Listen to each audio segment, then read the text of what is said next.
Selamat sejahtera semua. Terima kasih kerana sudi hadir pada sesi forum kita pada hari ini. Tajuk forum kita pada hari ini ialah adab bertukar-tukar makanan pelbagai kaum dan bangsa. Sebelum itu, marilah kita perkenalkan diri masing-masing. Nama saya Angeline Kong. Nama saya Lam Chawan. Nama saya Caleb Lakis. Nama saya Ahmad Rabi.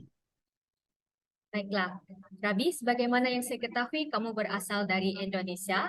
Jadi, adakah ini merupakan kali pertama kamu berada di Malaysia?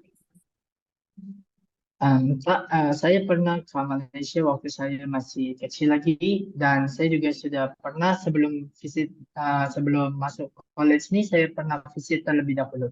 Jadi it's not my first time to Malaysia. Oh, okay. Jadi sudah kamu berasa selesa di negara ini? Yes. Okey, baiklah. Saya ingin menunjukkan satu soalan. Pada pendapat anda, apakah kebaikan adab bertukar-tukar makanan? Kita mulakan dengan Lam. Lam, silakan. Dalam pandangan saya, salah satu tujuan utama adab bertukar-tukar makanan adalah untuk mengeratkan silaturahim. Adab bertukar-tukar makanan menciptakan suasana yang santai dan ramah di mana orang-orang dapat berkomunikasi tanpa tekanan. Ini boleh memecahkan kesan kesendirian atau isolasi sosial yang mungkin dirasakan oleh seseorang, terutama oleh orang-orang yang baru pindah ke suatu tempat atau yang memiliki sedikit interaksi sosial. Betul tu, Lam. Selain daripada mengeratkan silaturahim, pada pendapat saya, salah satu kebaikan adab bertukar-tukar makanan adalah dapat memupuk perpaduan antara kaum dan bangsa. Hal ini dikatakan sedemikian kerana semasa pelbagai kaum dan bangsa bertukar-tukar makanan, secara tidak langsung mereka dapat berinteraksi dengan satu sama lain dan memupuk semangat perpaduan dalam diri mereka serta menjalinkan talian perpaduan antara satu sama lain. Sebagai contohnya, Malaysia boleh mengadakan satu pesta iaitu bertukar-tukar makanan sempena Hari Kemerdekaan. Bagaimanakah pula dengan pendapat kamu, Rabi? Okey. Jadi pendapat saya setuju dengan Lam bahawa berbagi makanan kita boleh dapat untuk memperpanjang silaturahmi antar sesama. Lain daripada itu, kita juga bisa membangun rasa peduli kita sesama manusia, kerana kita manusia adalah makhluk sosial dan kita pasti membutuhkan sesama. Kita saling butuh. Jadi kalau kita suka berbagi makanan, itu akan memudahkan kita untuk menumbuhkan rasa peduli bila nanti kita dapat problem atau ada lihat orang lain punya masalah, kita boleh bantu atau kita boleh dibantu juga macam itulah. Jadi kita bisa men-solve problem sosial macam itu. Betul, saya setuju dengan kamu, Rabi. Bagaimanakah pula dengan pendapat awak, Caleb? Saya pun setuju dengan Rabi. Pada pendapat saya, adab bertukar makanan dengan kaum dan bangsa yang lain juga boleh meningkatkan pengetahuan tentang makanan kaum dan bangsa lain. Makanan berbeza akan ada rasa yang berbeza. Dengan mencubai hidangan-hidangan dari budaya yang berbeza, seseorang dapat mengenali pelbagai rasa dan cara memasak yang berbeza. Ini boleh memupuk perasaan yang ingin tahu tentang rempah-rempah, bahan-bahan utama dan kaedah memasak yang digunakan dalam kaum dan bangsa yang lain. Mencuba hidangan dari bangsa dan kaum yang lain adalah pengalaman yang memuaskan dan boleh memperkayakan kehidupan seseorang. Siapa tahu, ini boleh membuka peluang untuk mencuba sesuatu yang baru dan unik dan mungkin mendapat makanan-makanan kegemaran yang baru. Baiklah, terima kasih semua kerana sudi berkongsi pendapat-pendapat yang bernas pada sesi forum pertama kita hari ini, di mana kita semua mengetahui bahawa adab bertukar-tukar makanan sebenarnya memainkan peranan yang amat penting dalam menyatukan setiap kaum dan bangsa di dalam sesebuah negara.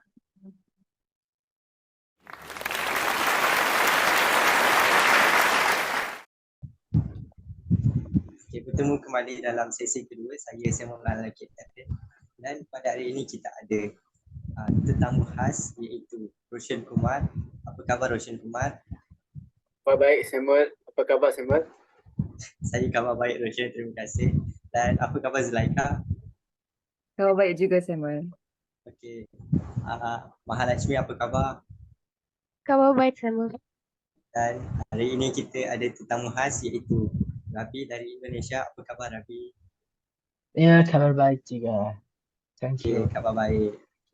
Dan pada hari ini kita akan membincangkan bilakah dan bagaimanakah amalan tukar menukar makanan akan berlaku. Okey, dalam agama Kristian, amalan ini jarang berlaku, tetapi ibu saya akan masak makanan lebih dan memberikan makanan tersebut kepada jiran. Dan begitulah amalan ini diperkenalkan kepada saya.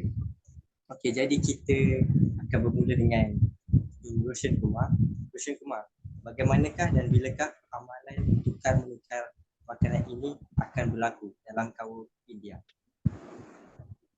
Terima kasih Samuel. Hai semua, nama saya Roshan Kumar. Untuk kaum India, kita akan bertukar makanan pada musim perayaan. Adab bertukar makanan akan dilaksanakan semasa hari rumah terbuka yang akan diadakan oleh tuan rumah yang menyambut perayaan tersebut. Sebagai contoh, semasa Deepavali, tuan rumah menghidang kuih-muih manakala pengunjung boleh membawa kuih-muih buatan mereka untuk berkongsi dan bertukar makanan. Pelbagai jenis makanan tradisional dapat dinikmati seperti muruku, aci muruku dan badai. Ini bertujuan untuk memaniskan lagi hubungan antara saudara mara kita. Terima kasih Sam. Okey, Roshan Kumar, terima kasih. Bagaimana pula dengan anda Mahalakshmi? Sila jelaskan. Hai semua, saya Mahalakshmi. Ya, adat bertukar-tukar ini akan diadakan semasa kenduri perkahwinan, sambutan hari lahir dan perkara baik yang lain. Ketika kenduri tersebut, kami akan membawa makanan dari rumah kami kepada jiran-jiran kami yang terdiri daripada pelbagai kaum, dan kemudian mereka juga akan memberi makanan kepada kami. Sekian, terima kasih semua. Okey, terima kasih Mahalakshmi. Dan dari kaum Melayu, Zulaika, bagaimanakah amalan ini akan diamalkan? Terima kasih Samuel. Bagi kaum Melayu pula, bertukar-tukar makanan selalunya berlaku pada bulan puasa, di mana golongan Muslim yang berpuasa akan bertukar-tukar makanan kepada jiran atau saudara mara yang terdekat untuk berbuka puasa. Apabila ingin memulangkan semula bekas makanan atau juadah tersebut, biasanya tidak dibiarkan kosong, sebaliknya diganti dengan makanan lain sebagai tanda terima kasih. Ini sudah menjadi tradisi suatu masa dahulu dan masih diamalkan sehingga kini. Okey, terima kasih Zulaika dan Rafi, tetamu khas kita. Bagaimanakah dan bilakah amalan ini akan dilaksanakan Rafi? Oke, terima kasih Samuel. Oke, halo semuanya, nama saya Rabi. Saya berasal daripada Indonesia. Jadi biasanya kita berbagi makanan ketika hari Ramadan itu berakhir. Jadi pada masa perayaan Ramadan, biasanya orang asli dari tempat atau dari kota tersebut akan mempersiapkan dan menghidangkan makanan-makanan di dalam rumahnya. Nah, yang akan berkunjung ke rumah dia adalah orang yang biasanya merantau atau yang sudah tak punya keluarga lagi. Biasanya jadi orang itu pergi ke tuan rumah yang menyiapkan makanan dan dia akan berkongsi makanan macam tu lah dan ngobrol cakap-cakap. Selain daripada pada masa perayaan, kat Indonesia juga mempunyai tradisi bila selepas kita solat Jumaat, biasanya ada macam satu orang, dua orang yang menghidangkan atau memberi makanan mungkin 100 bungkus, 100 pieces nasi bungkus macam tu lah untuk orang-orang yang sesudah atau selepas menunaikan ibadah Jumaat atau solat Jumaat. Terima kasih. Oh, begitu ya Rabi. Okey, memang menarik Rabi. Terima kasih. Dan okey, saya Okey, sama-sama. berharap saya berharap amalan ini akan diteruskan pada golongan semua kaum di Malaysia, di Indonesia juga, dan amalan ini memang penting kerana dapat menyeratkan silaturahim, menyeratkan hubungan antara kita. Dan itu saja daripada kami. Okay, terima kasih tetamu khas dan Zulaika, Roshan, Mahalakshmi dan Rabi. Okey. Dan saya Simon. Selamat tinggal. Bye. Bye-bye.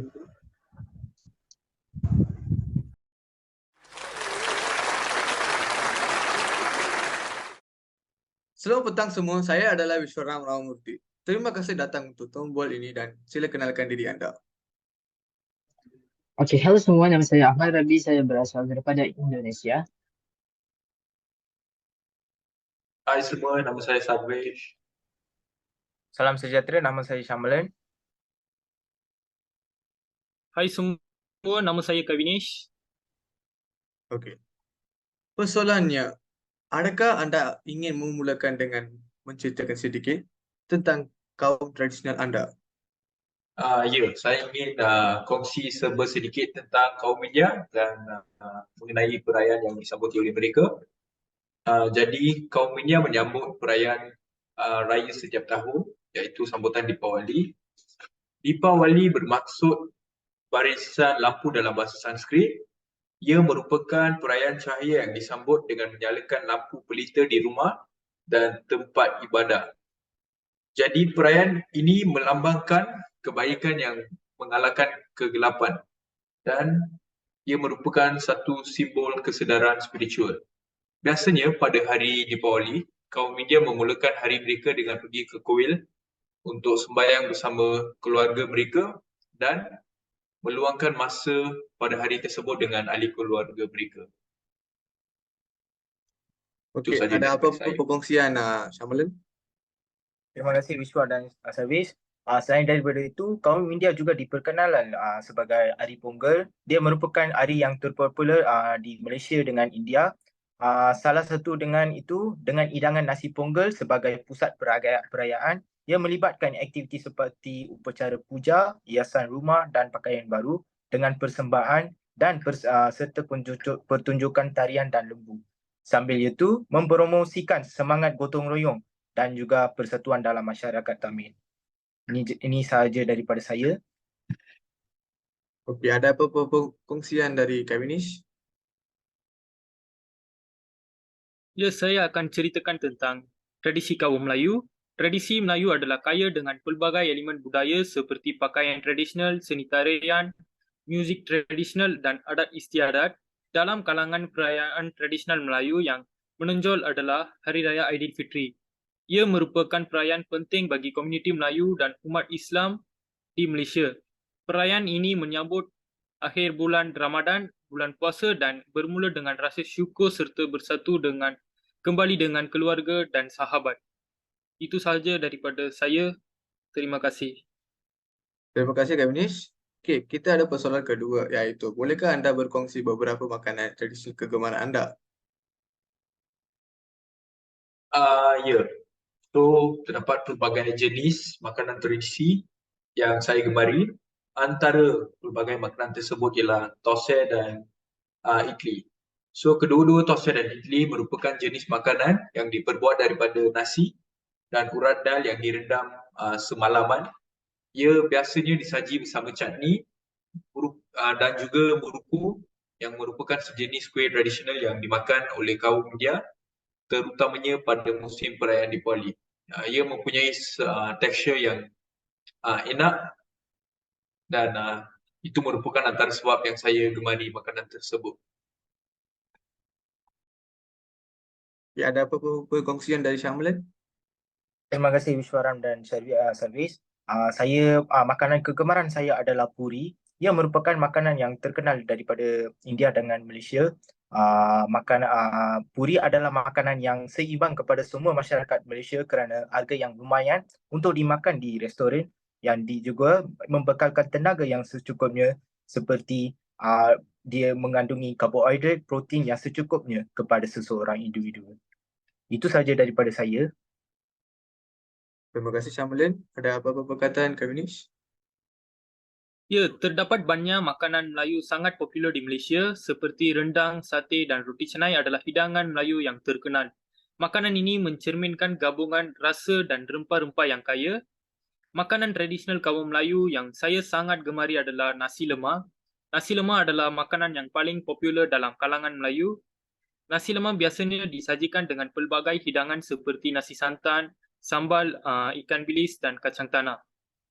Nasi lemak sering dijual di gerai restoran dan menjadi hidangan yang paling wajib dalam pelbagai perayaan.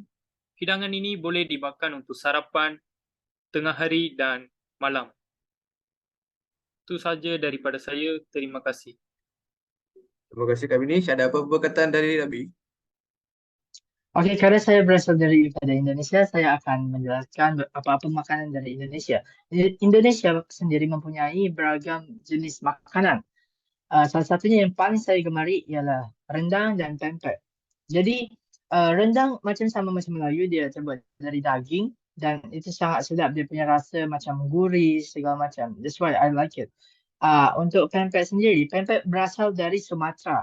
Lebih detailnya dia berasal daripada Palembang. Palembang adalah kota di Sumatera. Makanan itu terbuat dari ikan yang dicampur, yang dikomposisikan dengan tepung macam tu. Dia punya rasa asin dan gurih juga.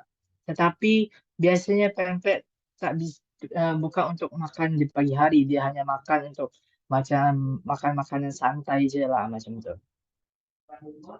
Okey, itu saja daripada saya. Terima kasih.